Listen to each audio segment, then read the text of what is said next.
दोस्तों, शामी गरीबा एक ऐसा लफ्ज़ है जिसे सुनते ही लोगों के जहनों में अनगिनत सवालात और अजीब व गरीब ख्यालात जन्म लेते हैं। जब ये लफ्ज़ कानों में पड़ता है तो कई लोग चौंक जाते हैं और उनके जहन में शक व शुबहात की एक लहर दौड़ जाती है। सवालात जैसे, क्या वाकई इस रात खैमों के अंदर कोई गैर अखलाकी या शर्मनाक काम किए जाते हैं? क्या अंधेरे में ऐसी हरकत होती हैं जो बाहर वालों की नज़रों से छिपा दी जाती हैं? क्या शिया हजरात इस रात रोशनी बुझाकर कुछ ऐसा करते हैं जो किसी को नहीं बताना चाहते? ये सवालात सिर्फ सुन्नी हजरात तक महदूद नहीं बल्कि हर आम मुसलमान और हत्ती की गैर मुस्लिमों में भी नस्ल दर नस्ल गर्दिश करते आ रहे हैं। इन सवालात को ताकत मिली है उन बातों से जो सीना बेसीना एक दूसरे तक पहुंचती रहीं और जिन्होंने तजस्सुस को मजीद बढ़ा दिया है। मगर असल हकीकत क्या है? सदियों से सुनी और दीगर फ़र्कों में शाम गरीबा के मुतालिक मुख्तलिफ कहानियाँ, अफवाहें और नज़रियात गर्दिश करते आए हैं। सबसे ज़्यादा सुनने में आने वाली बात यही है कि 10 मुहर्रम की रात जब शिया हजरात बारगाह में जमा होते हैं तो मर्द व औरत एक साथ होकर कुछ ऐसा करते हैं जिसे छिपाने के लिए बारगाह को बाहर से ताला लगा दिया जाता है। ये बातें बचपन से बच्चों और नौजवानों के दिल व दिमाग में बैठा दी जाती हैं, जिससे उनके अंदर तजस्सुस, बेचैनी और फ़र्क़े के बारे में खौफनाक ख्यालात जन्म लेते हैं। वो सोचने पर मजबूर हो जाते हैं, आखिर शाम गरीबा में ऐसा क्या होता है जो छिपाया जाता है? क्या वाकई ये सब सच है या सिर्फ कहानियां हैं? क्या अंधेरे में गैर अखलाकी हरकत होती हैं? क्या वाकई इन हरकत से पैदा होने वाले बच्चों को जाकिर बना दिया जाता है ताकि राज न खुल सके? ये सवालात यहीं ख़त्म नहीं होते। कुछ लोगों का ये भी कहना है कि शाम गरीबा की रात शिया हजरात सुनी बच्चों को चुपके से उठाकर उनका खून निकालते हैं और उसे नयाज में शामिल कर देते हैं।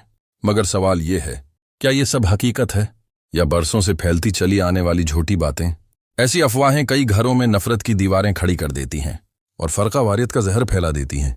आइए उन्हीं सवालात का सच पर मबनी जवाब जानने के लिए इस वीडियो को आखिर तक देखिए ताकि आप खुद सच और झूठ में फ़र्क कर सकें। आयमन का किस्सा। आयमन एक सनी घराने से ताल्लुक़ रखती थी और उसकी क्लास फिलो ज़ैनब एक शिया मकतब फ़िक्र से थी। मुहर्रम के महीने के करीब आते ही कॉलेज में शामी गरीबा के बारे में बातें तेज़ हो गईं। कोई कहता कि वो लोग खीमों में बंद होकर बेहयाई करते हैं, कोई बोलता कि बच्चों का खून निकालकर न्याज में मिलाया जाता है। ऐमन का दिल उन बातों से खौफज़दा और तजस्सुस में घरा हुआ था। कई दिन तक वो ज़ैनब से ये सवाल करने की हिम्मत न कर सकी। फिर एक दिन क्लास के बाद जब वो दोनों लाइब्रेरी में बैठी थीं तो ऐमन ने नज़रें नीची करते हुए कपकपाती आवाज़ में पूछ ही लिया, ज़ैनब, क्या वाकई शाम गरीबा की रात तुम लोग खीमे के अंदर कोई गलत काम करते हो? मैंने हमेशा यही सुना है। ज़ैनब ये सुनकर लम्हा भर को साकत रह गई। दिल में चुभन महसूस हुई, मगर उसने खुद पर काबू रखा और हल्की मुस्कुराहट के साथ ऐमन की तरफ देखते हुए नरमी से कहा, ऐमन, ऐसा कुछ भी नहीं होता। ये सब अफवाहें हैं जिनका हकीकत से कोई ताल्लुक नहीं। अगर तुम सच जानना चाहती हो तो इस बार शाम गरीबा में मेरे साथ चलो और अपनी आंखों से देख लो। ऐमन को ज़ैनब की बात पर यकीन नहीं आ रहा था। दिल चाह रहा था कि वो जाए, मगर दिमाग में बचपन की सुनी डरावनी बातें गूंज रही थीं। आखिरकार 10वें मुहर्रम की शाम आ गई। कई घंटों सोचने के बाद ऐमन ने लरुजते दिल के साथ ज़ैनब को फ़ोन किया। ज़ैनब, मैं तैयार हूँ, शाम गरीबा तुम्हारे साथ जाना चाहती हूँ। ज़ैनब की आवाज़ में खुशी और इत्मीनान झलक रहा था। शुक्रिया ऐमन, तुम खुद देखोगी कि शाम गरीबा में हम क्या करते हैं और हकीकत क्या है। शाम गरीबा की बारगाह का मंजर। ऐमन ने चारों तरफ नज़रें दौड़ाईं। एक बड़ा खीमा लगा हुआ था जिसके अंदर हल्की रोशनी थी। लोग खामोशी से बैठे थे, कुछ के हाथों में शमाएं जल रही थीं और उनकी आंखों से आंसू रवां थे। बच्चे भी अपने बड़ों के साथ बैठकर दुआ मांग रहे थे, मातिम कर रहे थे। सबीलें लगी हुई थीं जहां लोग खामोशी से पानी पी रहे थे। किसी कोने में लोग हाथ उठाकर प्रसाद दे रहे थे। सामने स्टेज पर एक जाकिर करबला के मजलूम शहदा की दास्तान बयान कर रहा था। उसकी आवाज़ में इतना दर्द और सच्चाई थी कि सुनने वालों की आंखें भीग गईं। खुदा में अजीब सा सुकून और गम की कैफियत थी। ईमन हैरत में डूबी हुई थी। ये सब कितना पुरस्कून और बावकार मंजर है। कहाँ हैं वो सब डरावनी और झूठी बातें जो मैंने बचपन से सुनी थीं? वो देख रही थी कि न कोई शूर, न हंसी मजाक, न कोई गैर अखलाकी हरकत। खवातीन पर्दे में बैठी थीं और जाकर की बातों को एहतराम से सुन रही थीं। बच्चे सिसकियां ले रहे थे, बूढ़े दुआ मांग रहे थे। मातमी हजरात या हुसैन की आवाज़ में अपने सीने पीट रहे थे। ऐमन की आंखों से आंसू जारी हो गए। उसका दिल जोर जोर से धड़क रहा था। ऐमन का एतराफ़। जब मजलिस खत्म हुई तो ऐमन ने फौरन ज़ैनब का हाथ पकड़ा। रोती हुई आवाज़ में बोली, ज़ैनब, मुझे माफ़ करना।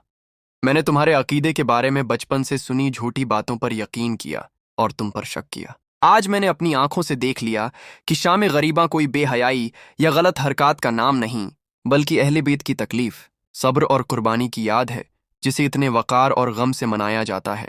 زینب کی آنکھوں میں بھی نرمی تھی۔ اس نے ایمن کے آنسو اپنے دوپٹے سے صاف کیے اور کہا، شکریہ ایمن کہ تم خود آئی اور سچ دیکھا۔